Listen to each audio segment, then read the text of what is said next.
মানুষের আস্থা, আত্মবিশ্বাস ফিরিয়ে আনতে এবং নির্মম অতীত যেন আর ফিরে না আসে কোনোদিন, সেই জন্য আমরা কিছু সুনির্দিষ্ট খাতে সংস্কারকে অগ্রাধিকার দিয়েছি। সেই লক্ষ্যে আমরা বিদ্যমান নির্বাচন ব্যবস্থা, সংবিধান, বিচার ব্যবস্থা, জনপ্রশাসন, আইন শৃঙ্খলা ব্যবস্থা সংস্কারের জন্য স্বাধীন কমিশন গঠন করেছি। সংবাদপত্র ও গণমাধ্যমের সংস্কারের জন্যও পৃথক কমিশন সহ আরো কয়েকটি বিশেষ বিষয়ে কমিশন গঠন প্রক্রিয়াধীন রয়েছে। ব্যবসা বাণিজ্যে অনুকূল পরিবেশ সৃষ্টির লক্ষ্যে আমরা ব্যাংক ও আর্থিক খাতের ব্যাপক সংস্কারের উদ্যোগ গ্রহণ করেছি। কোনো বিদেশি ব্যবসা বা বিনিয়োগ যেন ক্ষতিগ্রস্ত না হয় তা নিশ্চিত করতে আমরা বদ্ধপরিকর। এসব সংস্কার যেন টেকসই হয়, দীর্ঘমেয়াদে নিশ্চিত করতে এবং অবাধ ও নিরপেক্ষ অংশগ্রহণপূর্বক নির্বাচনের জন্য উপযোগী পরিবেশ সৃষ্টি করতে আমরা কাজ করে যাচ্ছি। গণতন্ত্র, আইনের শাসন, সমতা, সমৃদ্ধি অর্জনের মাধ্যমে একটি ন্যায়ভিত্তিক সমাজ হিসেবে আত্মপ্রকাশের অভিপ্রায় বাস্তবায়নে আমি বাংলাদেশের প্রতি আন্তর্জাতিক সম্প্রদায়ের সমর্থন ও গভীরতর সম্পর্ক গঠন করার জন্য আহ্বান জানাচ্ছি।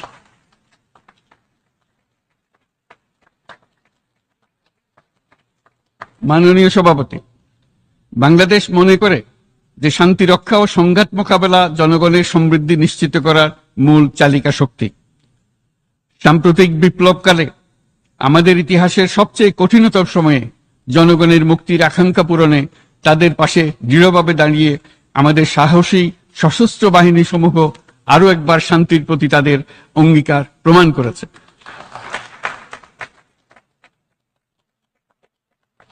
এটা সম্ভব হয়েছে শান্তি রক্ষায় আমাদের অঙ্গীকারের কেন্দ্রবিন্দুতে মানবাধিকারকে স্থান দেওয়ার ফলে। জাতিসংঘের পিস বিল্ডিং কমিশনের সূচনা লগ্ন থেকেই শান্তি রক্ষার মতো শান্তি বিনির্মাণেও বাংলাদেশ সমান অঙ্গীকার ব্যক্ত করে এসছে। আমাদের দিনগুলোতে আমরা জাতিসংঘের শান্তি রক্ষা কার্যক্রমে আমাদের মূল্যবোধ ভিত্তিক অবদানের ধারাবাহিকতা রক্ষা, সমুন্নত ও প্রসারিত করতে বদ্ধপরিকর।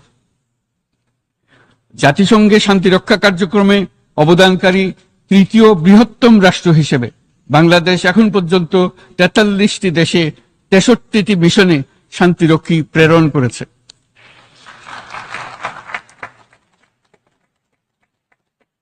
বসনিয়া থেকে শুরু করে কঙ্গো পর্যন্ত বিশ্বের বিভিন্ন প্রান্তে এসব মিশনে দায়িত্ব পালনকালে 168 জন বাংলাদেশি শান্তিরক্ষী নিজেদের জীবন বিসর্জন দিয়েছে। আমরা আশা করি যে কোনো অবস্থায় নানা প্রতিকূলতা সত্ত্বেও জাতিসংঘের ভবিষ্যৎ শান্তিরক্ষী কার্যক্রমগুলোতে বাংলাদেশের প্রতিরক্ষা বাহিনীর সদস্যরা একইভাবে অবদান রাখার সুযোগ পাবে।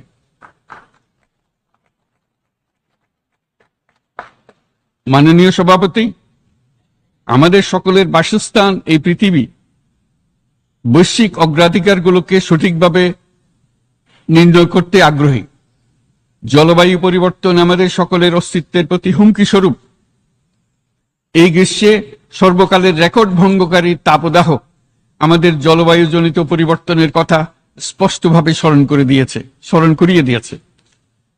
আমাদের যা প্রয়োজন তা হলো জলবায়ু সম্পর্কিত ন্যায় বিচার, যাতে করে দায়িত্বজ্ঞানহীন সিদ্ধান্ত, উদাসীন আচরণ কিংবা এর মাধ্যমে সাধিত ক্ষতির বিষয়ে যারা সংশ্লিষ্ট তাদের দায়বদ্ধ করা যায়। জলবায়ু পরিবর্তনজনিত দীর্ঘমেয়াদী প্রভাবগুলো অপূরণীয় ক্ষতির কারণ হয়ে দাঁড়িয়েছে। আমরা জীব বৈচিত্র্য হারিয়ে ফেলছি। প্যাথোজেনের পরিবর্তনের ফলে নতুন রোগ বাড়ছে। কৃষিক্ষেত্রে চাপ বাড়ছে ক্রমাগতভাবে। পানি সম্পদ ঝুঁকিতে ফেলছে আমাদের বাসযোগ্যতাকে। সমুদ্র পৃষ্ঠের উচ্চতা বৃদ্ধি এবং লবণাক্ততা আমাদের ক্ষতি করছে প্রতিনিয়ত। ঘূর্ণিঝড়ের সংখ্যা ও মাত্রা বৃদ্ধির কারণে যে ক্ষতি হচ্ছে তাকে উপেক্ষা করার সুযোগ নেই। ক্ষুদ্র কৃষক, প্রান্তিক পর্যায়ে জীবিকা অন্বেষণকারীরা জলবায়ু পরিবর্তনজনিত ঝুঁকির মুখোমুখি হচ্ছে সবচেয়ে বেশি। আমি আজ এই বিশ্ব সভায় যখন কথা বলছি তখন বাংলাদেশের পূর্বাঞ্চলে 50 লাখেরও অধিক মানুষ তাদের জীবদ্দশায় হওয়া সবচেয়ে ভয়াবহ বন্যা মোকাবেলা করে যাচ্ছে। মহাসচিব গুতেরেস আমাদেরকে দেখিয়েছেন যে বিদ্যমান পরিক্রমা অব্যাহত থাকলে বিশ্বের গড় তাপমাত্রা 2.7 ডিগ্রি সেলসিয়াস বৃদ্ধির দিকে অগ্রসর হতে থাকবে। তাই বাংলাদেশের মতো জলবায়ু ঝুঁকিতে থাকা দেশগুলোতে অভিযোজনের জন্য ব্যাপক বিনিয়োগের আহ্বান জানাচ্ছি।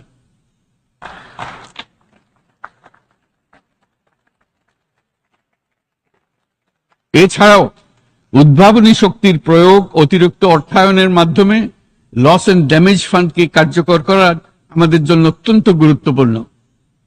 একইভাবে আমাদের প্রয়োজন প্রযুক্তির সহজলভ্যতা, সক্ষমতা বৃদ্ধি। নির্দিষ্ট করে বললে আমাদের দরকার জীবন রক্ষাকারী প্রযুক্তি, বিশেষত কৃষি, পানি এবং জনস্বাস্থ্য খাতে, যেখানে ক্ষুদ্র ক্ষুদ্র উদ্ভাবন এবং সমাধানসমূহ ঝুঁকিতে থাকা জনগোষ্ঠীকে রক্ষা করতে পারে। জলবায়ু সংকটের মোকাবেলা এবং বৈশ্বিক অর্থনীতি সুসংহতকরণে আমাদের যুগপৎভাবে কাজ করতে হবে। বিশ্ব সম্প্রদায় এখন কার্বন মুক্ত পৃথিবী গড়ে তুলতে মনোযোগী হচ্ছে। বিশ্বের অধিকাংশ মানুষকে এই ধরনের পরিবর্তনের সুফলভোগী করতে হলে নেট জিরো পৃথিবীর দিকে আমাদেরকে অগ্রসর হতে হবে। বাংলাদেশের মতো দেশগুলোকে সাথে নিয়ে যেতে হবে। তা না হলে পারস্পরিক দায়িত্ববোধের মাধ্যমে পারস্পরিক সমৃদ্ধি অর্জনে আমাদের সার্বজনীন অঙ্গীকার পূরণে পিছিয়ে পড়ব আমরা। এই ক্ষেত্রে আমি বিশ্বাস করি সমগ্র বিশ্ব একসাথে 3-0 লক্ষ্য অর্জনের ধারণা বিবেচনা করে দেখতে পারে, যার মাধ্যমে আমরা শূন্য দারিদ্র, শূন্য বেকারত্ব এবং শূন্য নেট কার্বন নিঃসরণ অর্জন করতে পারি। যেখানে পৃথিবীর প্রতিটি তরুণ তরুণী চাকরি প্রার্থী না হয়ে বরং উদ্যোক্তা হিসেবে নিজেকে প্রতিষ্ঠিত করার সুযোগ পাবে। তারা যেন এই সম্পদের সীমাবদ্ধতা সত্ত্বেও নিজ নিজ সৃজনশীলতার বিকাশ করতে পারে, যেখানে একটি ব্যবসায়িক উদ্যোগ সামাজিক সুফল, অর্থনৈতিক মুনাফা এবং প্রকৃতির প্রতি দায়িত্বশীলতার মধ্যে একটি চমৎকার ভারসাম্য আনতে পারে, যেখানে সামাজিক ব্যবসার মাধ্যমে যে কোনো ব্যক্তি ভোগবাদী জীবনধারা থেকে উত্তরণ করে সামাজিক ও অর্থনৈতিক পরিবর্তনের সৃজনশীল শক্তি হিসেবে নিজেকে প্রতিষ্ঠিত করতে পারে।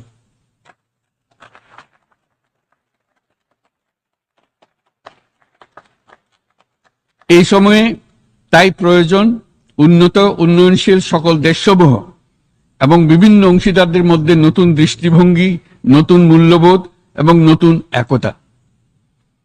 সামগ্রিকভাবে এই লক্ষ্য অর্জনে জাতিসংঘ ব্যবস্থা, জাতীয় আঞ্চলিক পর্যায়ে সরকারসমূহ, সকল ব্যবসা প্রতিষ্ঠান, বেসরকারি অংশীজন এবং দাতব্য সংস্থাগুলোকে একসঙ্গে কাজ করতে হবে। আমাদের অর্থনৈতিক কাঠামোতে সামাজিক ব্যবসাকে স্থান দিলেই নিচের অর্ধেকাংশ মানুষের জীবনে তা বিরাট পরিবর্তন আনতে পারে।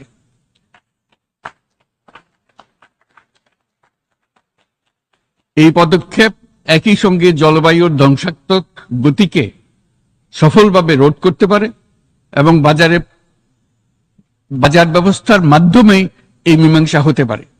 এ বিষয়ে আমি মহাসচিব গুতেরেসের বিশেষ দৃষ্টি আকর্ষণ করছি। মাননীয় সভাপতি, বহুমুখী সংকটে জর্জরিত বর্তমান বিশ্বে যুদ্ধ এবং সংঘাতের ফলে ব্যাপক ভিত্তিতে মানুষের অধিকার খর্ব হচ্ছে। বিশ্ববাসীর উদ্বেগ এবং নিন্দা সত্ত্বেও গাজায় গণহত্যা থামছে না।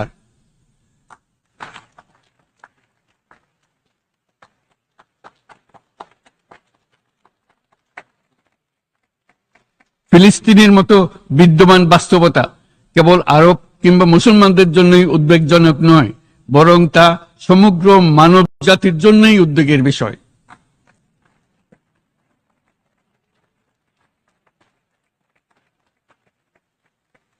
একজন মানুষ হিসেবে প্রত্যেক ফিলিস্তিনির জীবন অমূল্য।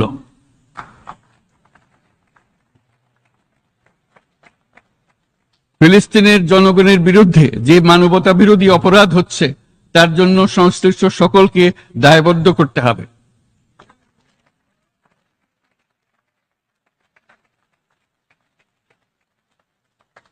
ফিলিস্তিনের জনগণের উপর চলমান নৃশংসতা, বিশেষত নারী এবং শিশুদের সাথে প্রতিনিয়ত যে নিষ্ঠুরতা বিশ্ব দেখাচ্ছে, তা থেকে নিস্তারের জন্য বাংলাদেশ অনতিবিলম্বে সম্পূর্ণ যুদ্ধবিরতির আহ্বান জানাচ্ছে।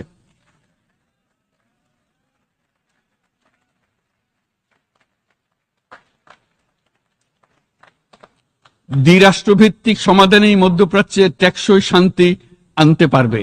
তাই জাতিসংঘ সহ আন্তর্জাতিক সম্প্রদায়ের সকলকে এর বাস্তবায়নের জন্য এখনই উদ্যোগ নিতে আহ্বান জানাচ্ছি।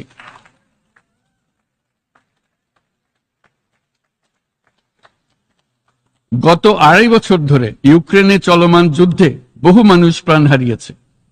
এই যুদ্ধের প্রভাব সর্বব্যাপী, এমনকি বাংলাদেশের অর্থনীতিতেও এর নেতিবাচক প্রভাব আমরা অনুভব করছি।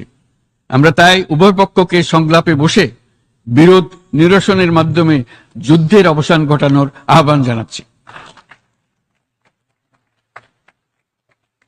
মাননীয় সভাপতি, বাংলাদেশ গত 7 বছর যাবৎ মায়ানমার হতে আগত 12 লাখেরও বেশি রোহিঙ্গাদের মানবিক কারণে আশ্রয় দিয়ে আসছে।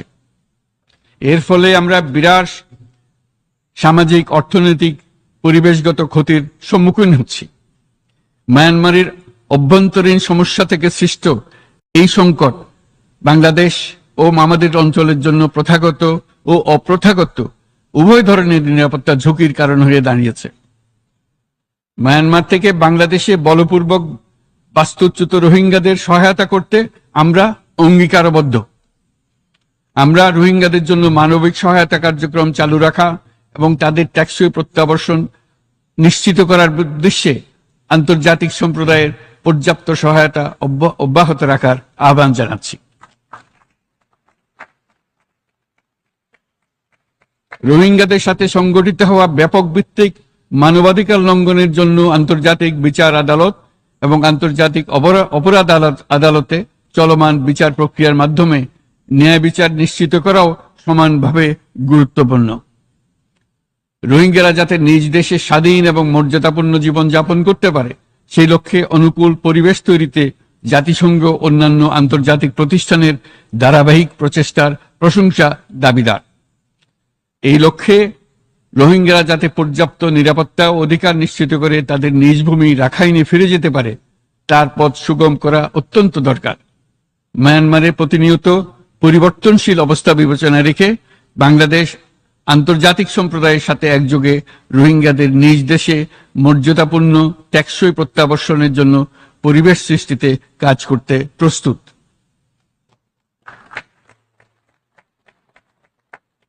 মাননীয় সভাপতি, রাজনৈতিক মুক্তি এবং সামাজিক অর্থনৈতিক জাগরণ ব্যতীত শান্তি ও নিরাপত্তা নিশ্চিতে সাফল্য অর্জন করা সম্ভব নয়। প্রায় 1 দশক পূর্বে বিশ্ব সম্প্রদায় সর্বসম্মতক্রমে এজেন্ডা 2030 প্রণয়ন করেছিল। আমরা সবাই আমাদের সামষ্টিক আকাঙ্ক্ষা ও বিশ্বাস অর্পণ করেছি এই সার্বজনীন টেকসই উন্নয়ন অভিষ্টগুলো অর্জনে। সার্বিকভাবে মাত্র 17% ও কম লক্ষ্যমাত্রা অর্জন হয়েছে। স্পষ্টতই এই ক্ষেত্রে অনেক উন্নয়নশীল রাষ্ট্র আরো পিছিয়ে আছে। উন্নয়নশীল দেশগুলোকে এসডিজি অর্থায়নের বছরে প্রায় 2.5 থেকে 4 ট্রিলিয়ন মার্কিন ডলারের সমান ঘাটতি মোকাবেলা করতে হচ্ছে। উন্নয়নশীল বিশ্বের ঋণের বোঝা, ক্ষয়িষ্ণু আর্থিক সক্ষমতা এবং জলবায়ু পরিবর্তনের ক্ষতিকর প্রভাবের কারণে বাংলাদেশের মতো দেশগুলিতে বেশি ঝুঁকিতে রয়েছে। আমরা আশা করি উন্নয়নের জন্য অর্থায়ন সংক্রান্ত 4র্থ আন্তর্জাতিক সম্মেলনে এই ধরনের জটিল এবং কাঠামোগত সমস্যাগুলোর দিকে নজর দেওয়া হবে। বহুপাক্ষিক আর্থিক প্রতিষ্ঠানগুলোকে এমন অভিন্ন লক্ষ্যে নিয়ে যাওয়ার কাজ করতে হবে যাতে সকল রাষ্ট্র সমানভাবে সম্পদ ও সুযোগের ব্যবহার করতে পারে। তারা নিজেদের কর্মসূচিতে সামাজিক ব্যবসাকে গুরুত্বপূর্ণ ভূমিকা দিতে পারে, যাতে নিম্ন আয়ের দেশগুলোর বাস্তবতাকে বিশেষভাবে মোকাবেলা করা যায়, যা ব্যবসায়ী উদ্যোগ এবং ব্যক্তির সৃজনশীলতাকে উদ্বুদ্ধ করে, যা বঞ্চিত জনগোষ্ঠীকে বিশালভাবে সহায়তা করে। এই ক্ষেত্রে অবৈধ অর্থের প্রবাহ এবং উন্নয়নশীল দেশগুলো থেকে সম্পদ পাচার বন্ধ করা অত্যন্ত আবশ্যক। উন্নয়নশীল দেশগুলো থেকে পাচার হয়ে যাওয়া সম্পদ ফেরত আনার জন্য আন্তর্জাতিক সহযোগিতা জোরদার করতে হবে। আমরা আশা করি কর ফাঁকি রোধে আন্তর্জাতিক কর কনভেনশন অতি শীঘ্রই গৃহীত হবে। মাননীয় সভাপতি, আমরা যে নিবিড়ভাবে সংযুক্ত বিশ্বে বসবাস করছি, সেখানে অভিবাসন এবং মানুষের অবাধ প্রবাহ এক অলঙ্ঘনীয় বাস্তবতা। বাংলাদেশি নাগরিকরা প্রতিনিয়ত বিভিন্ন দেশে অভিবাসী হিসেবে যাচ্ছেন। তারা বিভিন্ন দেশে তাদের কর্মসংস্থানের সন্ধানে আছেন। বিশ্বের বিভিন্ন প্রান্তে এই মুহূর্তে প্রায় 1.5 কোটি প্রবাসী বাংলাদেশী আছেন। সকলের জন্য অভিবাসনের উপযোগিতা নিশ্চিত করতে অভিবাসনের পথ সুগম করতে হবে। আন্তর্জাতিক সম্প্রদায়কে অভিবাসীদের মানবাধিকার এবং তাদের প্রতি মানবিক আচরণ নিশ্চিত করতে হবে। অভিবাসনের উপর 2018 সালে যে গ্লোবাল কম্প্যাক্ট অন মাইগ্রেশন গৃহীত হয়েছে, তার পূর্ণ বাস্তবায়নে বাংলাদেশ প্রতিশ্রুতিবদ্ধ এবং একই সাথে অনিরাপদ অভিবাসন রোধেও আমরা বদ্ধপরিকর। মাননীয় সভাপতি, প্রতি বছর প্রায় 25 লক্ষ তরুণ তরুণী বাংলাদেশের শ্রমবাজারে যুক্ত হচ্ছেন। বাংলাদেশের বিপুল জনশক্তির প্রায় 2/3 তরুণ। এই জনশক্তিকে বর্তমান ও আগামীর জন্য গড়ে তোলা বাংলাদেশের জন্য একটা বড় চ্যালেঞ্জ। ক্রমপরিবর্তনশীল কর্মজগতে একজন তরুণকে প্রতিনিয়ত নতুন দক্ষতা অর্জন করতে হয়। এই কর্মপরিবেশের সাথে মানিয়ে নেওয়া শিখতে হয়। এই জন্য বাংলাদেশ যখন মধ্যম আয়ের দেশ হিসেবে উন্নতি হচ্ছে, তখন আমরা শিক্ষা এবং প্রযুক্তিগত সহায়তা লাভের উপর বিশেষ জোর দিচ্ছি। এবার কৃত্রিম বুদ্ধিমত্তার বিষয়ে আসি। কৃত্রিম বুদ্ধিমত্তার অভাবনীয় বিকাশ এবং এর বহুমাত্রিক প্রয়োগে বাংলাদেশ বিশেষভাবে আগ্রহী। আমাদের তরুণ সমাজ জেনারেটিভ আর্টিফিশিয়াল ইন্টেলিজেন্সের সম্ভাবনা নিয়ে উচ্ছ্বসিত। একজন বিশ্ব নাগরিক হিসেবে তারাও চায় নতুন পৃথিবীতে নিয়োজিত হতে, কর্মক্ষম হিসেবে নিজেকে গড়ে তুলতে। বাংলাদেশের মতো বৃহৎ তরুণ জনগোষ্ঠীর দেশ যাতে কৃত্রিম বুদ্ধিমত্তার প্রয়োগজনিত অর্জিত সুফল থেকে পিছিয়ে না পড়ে, বিশ্ব সম্প্রদায়কে তা নিশ্চিত করতে হবে। একই সঙ্গে নিশ্চিত করতে হবে যেন কৃত্রিম বুদ্ধিমত্তার কারণে কর্মক্ষেত্রে মানুষের চাহিদা ক্রমাগতভাবে সংকুচিত হয়ে না যায়। এই প্রসঙ্গে আমি উল্লেখ করি যে আমরা ভিন্ন একটা ইন্টেলিজেন্স, অটোনোমাস ইন্টেলিজেন্স, অর্থাৎ যে কৃত্রিম বুদ্ধিমত্তা নিজেই নিজের কৃত্রিম বুদ্ধিমত্তাকে সম্প্রসারিত করতে পারে মানুষের কোনো হস্তক্ষেপ ছাড়াই, তার ব্যাপারে আমরা বৈজ্ঞানিকদের দৃষ্টি আকর্ষণ করতে চাই। তারা যেন এই ক্ষেত্রে অগ্রসর হওয়ার আগে মানুষের উপরে প্রভাব সম্বন্ধে নিশ্চিত হয়ে অগ্রসর হন। আমাদের ধারণা অটোনোমাস ইন্টেলিজেন্স মানুষ করে তুলতে পারে, কাজে এই ব্যাপারে আমাদের সম্পূর্ণ সজাগ থাকতে হবে। মাননীয় সভাপতি, আমাদের আসলে দরকার নতুন ধরনের সহযোগিতা কাঠামো, যেখানে বৈশ্বিক ব্যবসা ও জ্ঞানের অধিকারী গোষ্ঠী মানুষের চাহিদাগুলোকে যথাযথভাবে অনুধাবন করবে। আন্তর্জাতিক সহযোগিতার মাধ্যমে উন্নয়নশীল দেশগুলোর জন্য এমন একটি রূপান্তরকারী ব্যবস্থা তৈরি করতে হবে যা কর্মসংস্থান, আর্থসামাজিক প্রতিকূলতা বা জীবিকার জন্য যুৎসয় সমাধান নিশ্চিত করবে। মাননীয় সভাপতি, আমাদের প্রচেষ্টা, সক্ষমতা এবং সম্পদ একত্রীকরণের মাধ্যমে সকলের সামর্থ্য, উদ্ভাবনী শক্তি এবং সমৃদ্ধিকে কাজে লাগাতে হবে। আর্থসামাজিক উন্নয়ন এবং জলবায়ু সহনশীলতা নিয়ে আমরা প্রতিনিয়ত যে প্রতিকূলতার সম্মুখীন হচ্ছি, সম্মিলিত উদ্যোগের মাধ্যমে তার মোকাবেলা করতে হবে। বৈশ্বিক দক্ষিণের দেশগুলোকে অনন্য অর্থনৈতিক এবং সামাজিক প্রেক্ষাপটে দক্ষিণ দক্ষিণ এবং ত্রিভুজীয় সহযোগিতা এই ক্ষেত্রে বিশেষভাবে সহায়ক হতে পারে বলে আমি মনে করি। বৈশ্বিক দক্ষিণের আওয়াজকে বিশ্বব্যাপী জোরালোভাবে তুলে ধরার জন্য প্রয়োজন সম্মিলিত উদ্যোগ। সেজন্য বৈশ্বিক এজেন্ডা প্রণয়ন ও বাস্তবায়ন নিশ্চিত করতে বৈশ্বিক দক্ষিণের দেশগুলোর মতামতকে যথাযথ গুরুত্বের সাথে বিবেচনা করতে হবে। জনাব সভাপতি, কোভিড অতিমারির অভিজ্ঞতায় আমরা দেখেছি জনস্বাস্থ্যে ব্যাপক বিনিয়োগ কতটা গুরুত্বপূর্ণ হতে পারে। বিশ্ব স্বাস্থ্য সংস্থায় বৈশ্বিক অতিমারি চুক্তির চলমান আলোচনায় বাংলাদেশ নেতৃত্ব প্রদান করে চলেছে।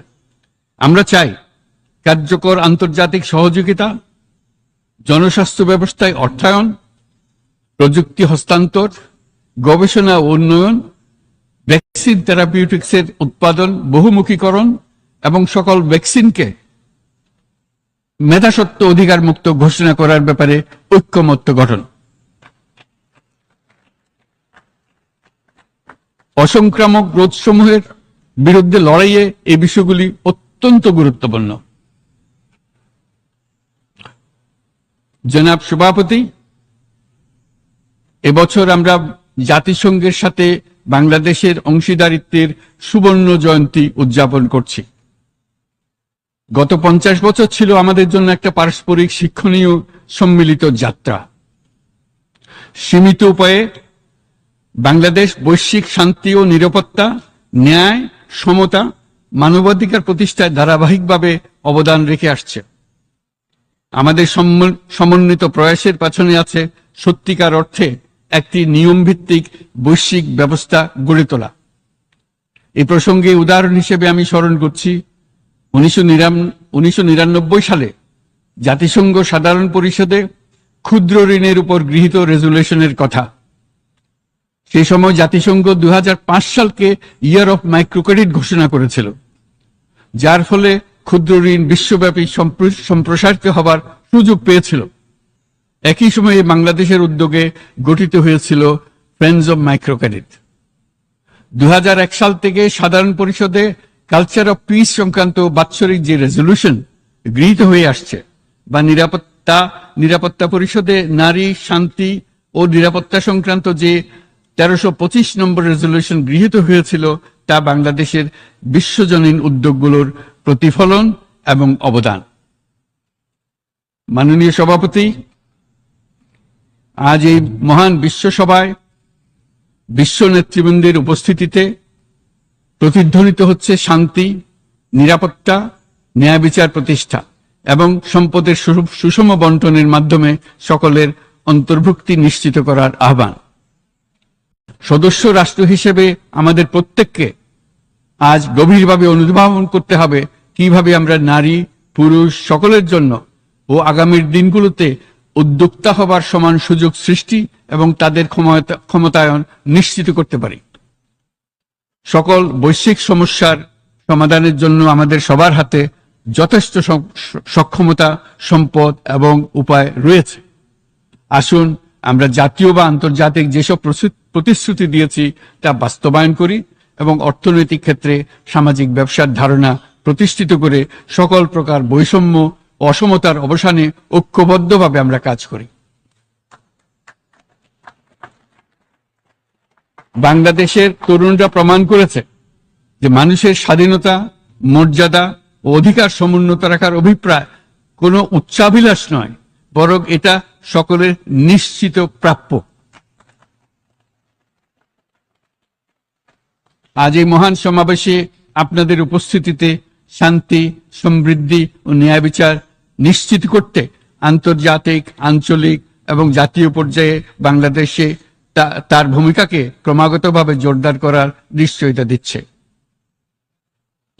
আজ আপনাদের সবাইকে শুভেচ্ছা।